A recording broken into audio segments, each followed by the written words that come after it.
Yet author and publisher both had a certain stake in methods of reproducing research materials as public issue. It was aimed at the scholarly community and therefore aimed at the broad public for which scholarship exists and it's in its own extremely peculiar way prospers.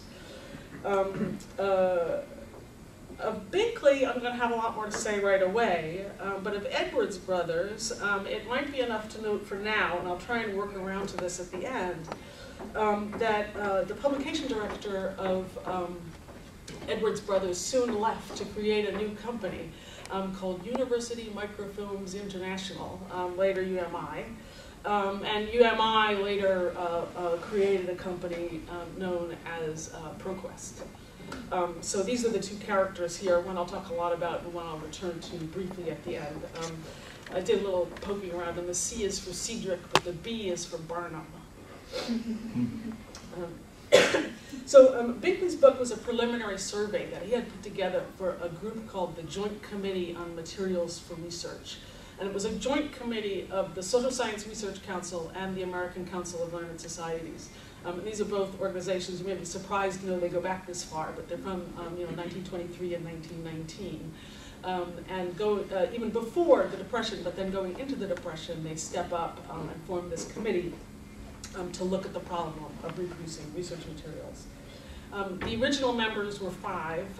They were moonlighting from full-time jobs in the academy and from cultural heritage institutions like New York Public Library and the American Museum of Natural History.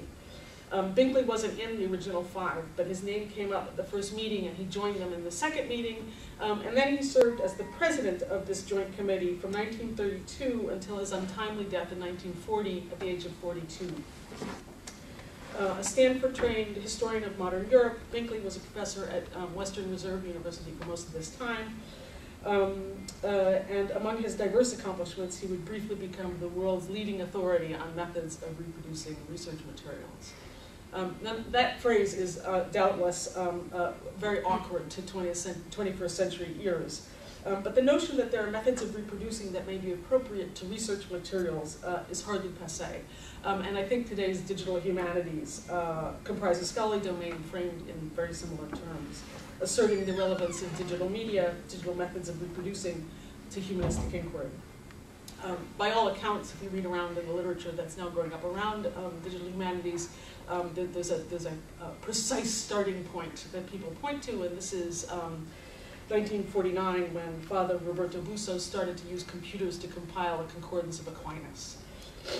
More recently, the field has had the practical result of designing scholarly resources and publishing them online.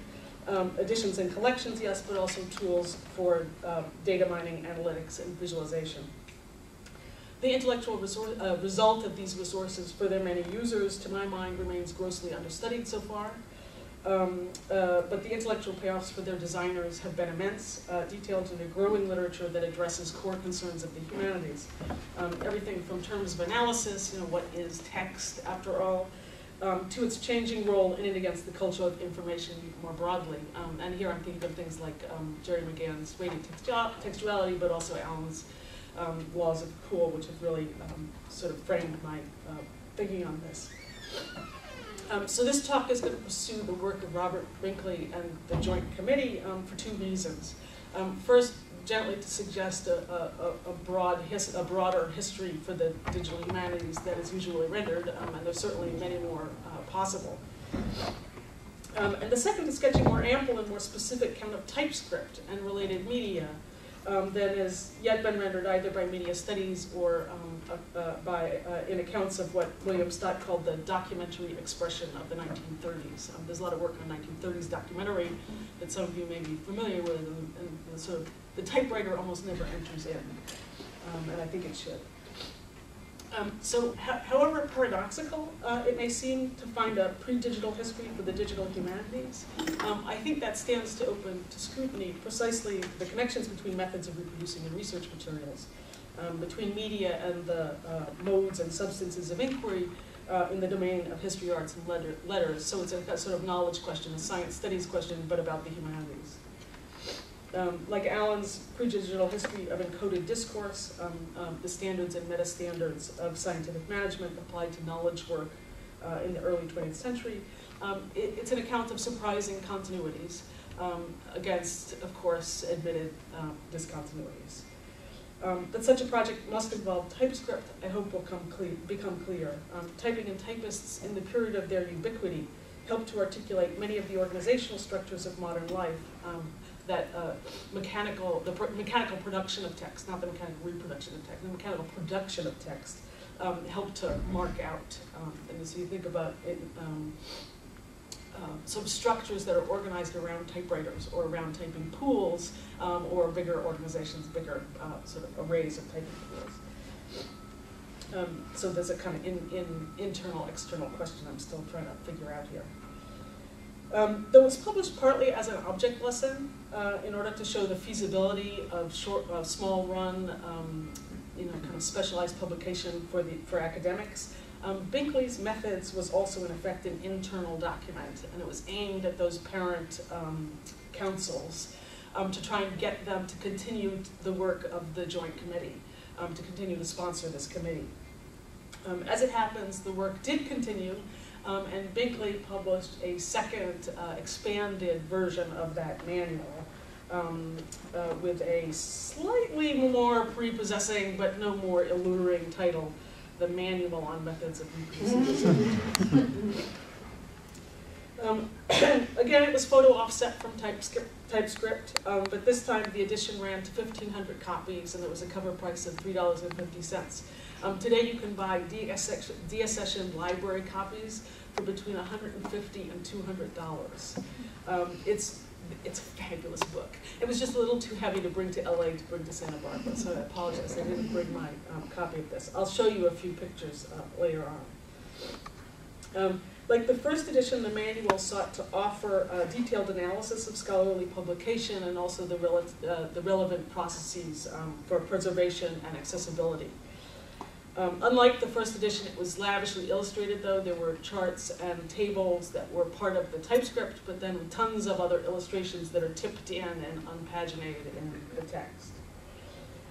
This time, Edwards Brothers prepared the final Typescript manuscript, and again, I'll have a picture of some of these internal pages in a second. I think of this as the world's least digitizable book.